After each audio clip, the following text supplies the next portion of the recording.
Hi, my name is Megan Sorby. I'm a co-founder and the CEO of Island Redfish, and I am here at the World Ocean Summit in Montreal with Dr. Diane Morrison, who is the managing director of Mowi Canada West. We did a panel together, and now we just get to chat. Megan, how lovely to see you. Aquaculture is not an easy thing to put into communications, into mass communications. So when we talk about food as infrastructure, it's as essential to us as electricity, as running water, as all of these things. It's still one of those top needs, right? In order for us, food, shelter? Yeah. We don't prioritize food production and responsible food production in the same way that we prioritize those other things. Mowi, from the outside looking in, is this tenured company that has really invested in food as infrastructure and now plays that global role that it does today. That's aspirational for us as a growth company, working on a new or emerging species like redfish to say, hey, there's more than one species that we can talk about here. We can diversify our investment portfolio into other species and really secure food production that is regionally relevant and local. Yeah, I've never thought about it that way before. But as you're speaking, I'm thinking it reinforces again how there's this, there's two things really. There's a lack of knowledge of where food comes from. Oh, so many people don't know where their food comes from. They go to the grocery store, the food is there, they buy it. If you're a Canadian, North American, you feel good, you don't think about it because you know it's safe and it's high quality and you're happy as you can be. But how did that food actually get there? The whole Canadian food system, it's I think over 2 million people are involved in our Canadian food system. And I think where we lose people and we lose this understanding of what we're doing is we forget to talk about farming as food. What we do is, as farmers, that we are farmers and we're producing food, good, healthy food. More people should eat seafood, all fish. And we lose them when we start talking about the technology, when we talk about the innovation. And they're like, what do you mean? You're producing food. So I think we have to find a way to talk about what we do that doesn't alienate or make people feel that we're messing around with their food, right? Yeah. Like because they become concerned or skeptical about, well, what are you doing with all this innovation and technology? We're producing a better food product for you, more of it, more efficiently, with more care and attention to fish welfare, and at a lower price because we're producing it more efficiently. Yeah. Aquaculture itself, and we grow in two very different operating systems. Mowi in net pens, we are completely land-based. So we talk about ourselves as like the greenhouse for fish. We're growing indoors in tanks, but I think we collectively, our sector is under an immense amount of scrutiny because everything is so visible right now, right? When we went through the domestication of cattle and chickens and pigs, we didn't have social media. We didn't have this, 24/7 news cycle. So when we have slip-ups or failures, they're very widely seen. Yeah. And it's not that those same challenges haven't been encountered in every other type of food that we've tried to grow or cultivate. Yeah. It's just we're doing it under a microscope, which has its good points. It means that we are developing the technologies and the strategies for being sustainable from the beginning because we have that standard to answer to, that visibility and transparency to answer to. But it means that every little thing about our process matters. But to your point about the education piece and continuing to outreach into the communities in which we operate, they are our mouthpiece as well. Yeah. We need them involved in the process, whether that's directly working on the fish production side, whether that's on our restoration piece with cultivating mangroves.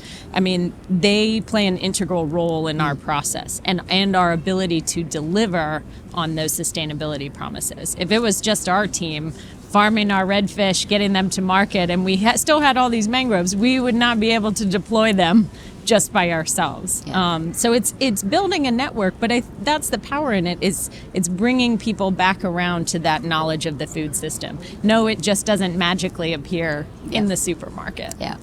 And I've got to say, I really love your mangrove project. I think it's the coolest thing ever when you told me about it. And I congratulate you for that. It's an amazing piece of work. And now you've got me thinking about, what could I do in BC that would be sort of similar and same sort of community involvement, but giving back, right? Giving back to the community, giving back to the environment. Yeah, well, that's just it, right? I mean, I've been working in new species development and aquaculture for a number of years now, and always the common theme that I've seen around in whatever community is that people have concern about waste and byproducts.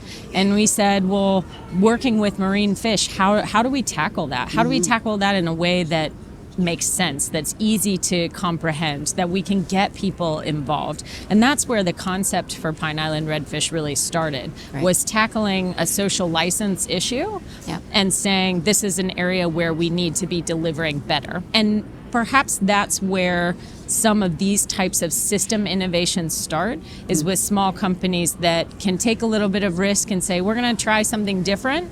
And maybe big groups like Mowi say, hey, we're going to take this back and we're going to noodle on it for a little while and figure out how it fits in our model. Yeah. And that's the transfer of knowledge. Mowi is developing all of this precision technology and fine-tuning that makes your process so efficient. That's something that we learn from. So it's nice that we can bring something to the table and bring that forward to a company that's so large and say, hey, maybe this is a different way to think about things. Yeah, no, absolutely. We're all giving into the common good and the helping each other develop and get better.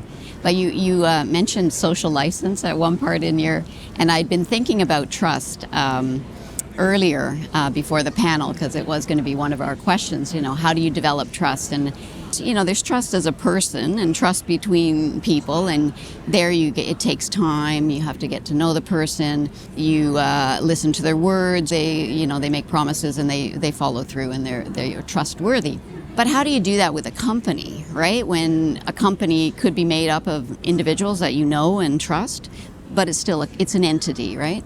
So I was thinking about what could help the public feel trust for, say, Mowi or Redfish, anybody. So I started thinking about every place where we have a control or an intervention or a regulatory. Starting at the beginning, we talked about the food system. So we've got CFIA in Canada. They're monitoring our farms. They're doing the safety checks on our product before it leaves the plant, so it's safe for consumers. It's healthy for consumers. We're being held to their regulations. And Canada should feel, again, really confident about our food system and our regulators, because we have really good regulators. And that's great for food. We should absolutely. And then we have DFO, our Department of Fisheries, who's our primary regulator. We have conditions of license for every one of our farms that tells us how and what we can do, and they are auditing us as well. So they're coming to the farm, they're checking our paperwork, they're checking our results, they're doing fish health and welfare, they're checking our benthic, and all of that from the farms is being reported into DFO. And they put that all on their website, and it's all publicly available. So you've got that transparency. One comment I would say to our regulators, if they listened, was make that website a little more user-friendly. Always. And get the data so that someone who wants to just quickly look and confirm a number doesn't have to go digging through multiple Excel sheets. And anyways, so that communication is key. And we're not asking DFO to promote us, just communicate clearly. Help make the transparency available. Because it's there, right? Yeah. Then you have our associations. So we've got a BC association, a Canadian association. Yes, they work for the membership, but again, they're putting out information, dashboards, report cards on metrics and how we've been progressing and what we've been achieving over the years. And then for BC, we have the Indigenous nations in whose territories we're operating.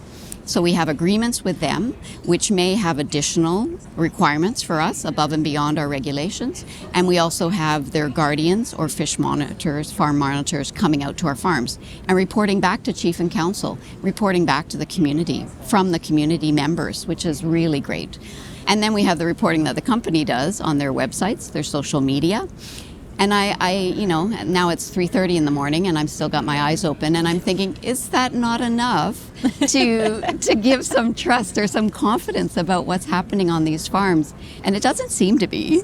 So then I keep thinking, okay, well then it's just communication. But I don't know if you have anything additional or that you've tried or... All of those layers exist for us. I will say that the United States has a lot to learn from Canada in many respects, in terms of website design, so that you can get to some of those metrics.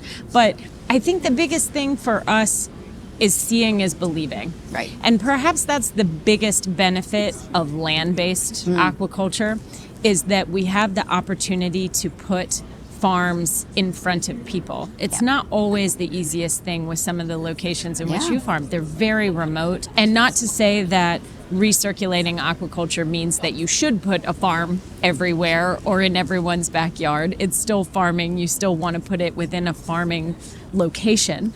We have more trust gained from touring people through the farm, which is, it's a time commitment. But it's an investment in our future. It's an investment in getting people comfortable with our brand of farming, but also back to your point about where food comes from and that connection that we are losing across all types of farming. And circling back to one of the things specifically that you said, and we encounter this all the time, is that aquaculture is farming. And we have never talked about that in a way that I think is cohesive, where we really force that narrative that it's not the space age. It's not, I mean, we do a lot of really cool technical things. I mean, over your time, you described on our panel the change you've seen in the industry, which I think is fascinating. And we have so much to share about that growth process, but at the end of the day, it's still farming. It's food production. You're dealing with a biological that ends up on somebody's plate. Taking it with that understanding of soy, corn, beef, pork, chicken, like those things, that communication chain that fish are the same matters. Well, I think what's really interesting is for Diane to share your background, because like what was the first role that you had with Mowi back at the very beginning? Well, if we're going back to the beginning. The beginning. Let's go to the beginning. I was born in Montreal. I came out of the womb holding a fish. No, I'm just kidding. Please don't cut that. Please don't cut that. That's part of the blooper reel. Okay, take two. Take two. I'd always wanted to be a veterinarian when I was a kid, right? I grew up, I would collect stray animals. I would go play with the dogs that didn't really want me to play with them. I'd bring home kittens. I had horse. I didn't have a horse. My parents would never allow me to have a horse, so I turned into a barn rat, and I'd just hang out at the barn and muck out stalls so I could ride horses. And so I always wanted to be a vet, but I didn't want to do, the BSc and the vet. It just seemed like too much school because I didn't like school. So I took my time, and I finally did end up, through a number of bumps and paths down different roads, go back to the University of Guelph. But I was going to be a marine biologist. That was my goal, because for whatever reason, and my mother used to say to me, but you don't like the water. you don't like I said, no, Mom, I don't like the cold water when you make me go to swimming lessons. I don't like standing there in the cold pool. Anyways, so I went and I was going to be a marine biologist, and we had a Ecology 101 prof, so you're in one of those first year university classes with 300 other people, and we had a very grumpy professor.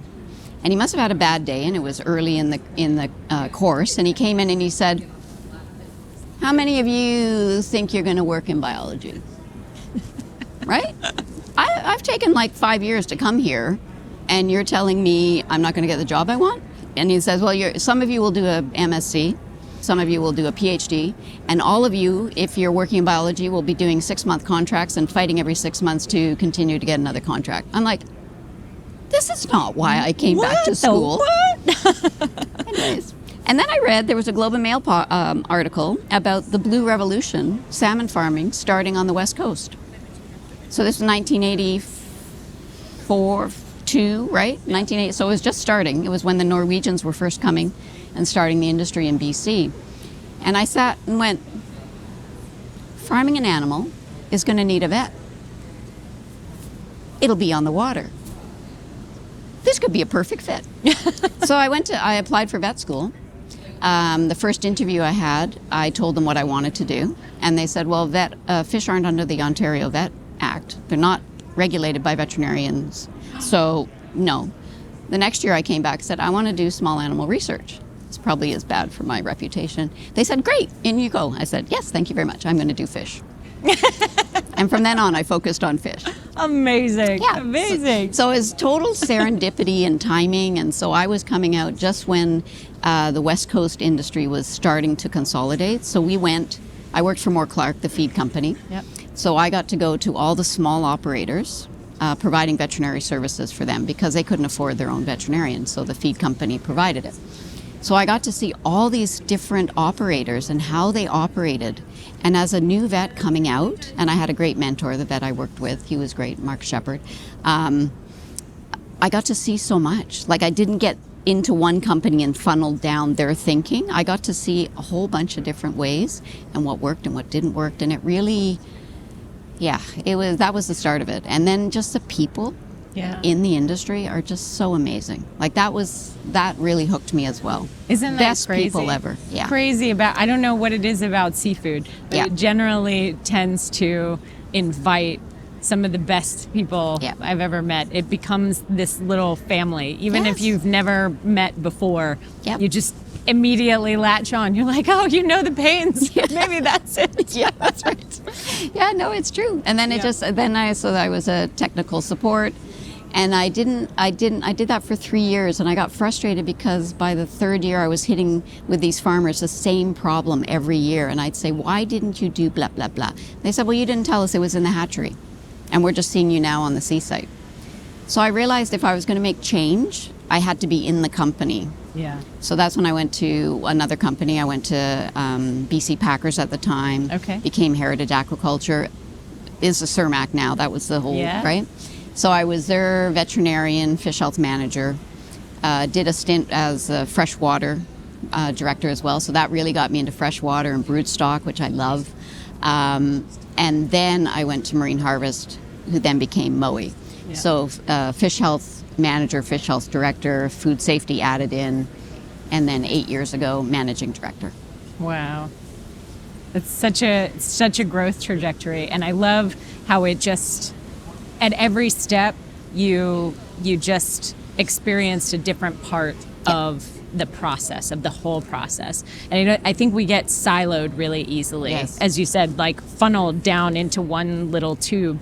And that's the biggest problem that we see with emerging species, is that we sometimes get into the frame where we're locked into one department, one silo, and we forget the whole thing, that the hatchery is connected to the end product and what that looks like. Yeah. I had a very similar growth trajectory where every step that I took, whether planned or serendipitously, it added to the variation in work that I did. Yeah. I grew up in landlocked Kentucky and ran around at 8 years old telling everybody I was going to be a marine biologist, which everybody thought was hilarious. And you showed them, didn't you? Yes, I did. They still talk about it today. That was the whole thing. I went to school to study marine biology. I got really frustrated with people studying dolphins and whales because it was like vying for position. And I was like, I don't want to fight for a role to see that animal once a month or whatever. I want my hands in the water all the time. So I took a job, an unpaid internship, because those were allowed back then, to at an experimental hatchery. And the first day, a bunch of us were all there. It was kind of like the tryout. And they gave us an old, like, dried filtration unit. And they were like, you guys clean this out and get this running again. And I guess that was it. Just, waste from the beginning should have been an omen of what the future was going to look like. I was the only one that showed up on the second day. So that's how that went. But I started in invertebrates. So I was growing California sea hare. I did 2 species of urchins. I did queen conch, and all of that work. And then I was like, I'm going to move from sunny Miami because Scotland sounds like a great climate to move to after 4 years of sunshine and 80 degrees. And so I got off the plane, put on 4 coats, finished my master's, and got back on the plane. I moved back to the United States. But ever since then, I've moved around, and with each species that I've worked on, and I've worked on some great ones, they all have something unique about them that teaches you something. I'm very passionate about broodstock and egg production as well. Yep. I think because you get to so intimately know each animal and their contributions, and you get to be involved in their whole life. Yep. So it becomes very personal. But at each one of those posts, it was something new got added to the mix where I did more grow out production. I got siloed into hatchery, but I was also managing a construction project to expand our broodstock facility. I did permitting for a greenfield site, and these things all add into how you build up. I spent many a month in the processing plant and even took a job in seafood distribution so I could understand the end market piece.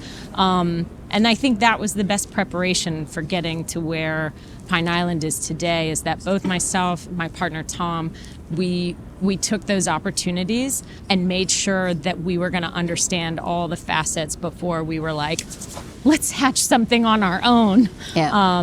And that's really the beauty of it, is it's not that we have learned it all, because we learn every single day, but there's at least a base there where we don't feel lost. Yeah. No, that's an amazing path. And what I find is so interesting about your path is all the different species. So I've always said, when I get bored, early in my career, I'd say, well, when I'm bored with salmon, I'll move on to a different species.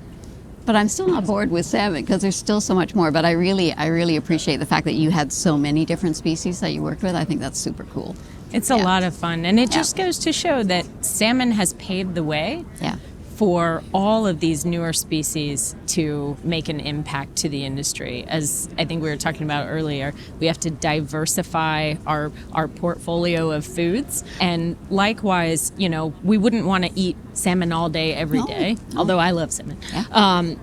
It wouldn't be great for us. So how do we mix up the diet that's available for us? And it's through having aquaculture in different types, different technologies for the right place. I think we were talking earlier, we can't put a net pen off the coast of Florida. It just wouldn't make sense. We wouldn't get deep enough. But a land-based system makes a lot of sense for us. And in the process, we get to do something really cool for the ecosystem. We're going to be starting a podcast. Yes. It's been an idea forever, so I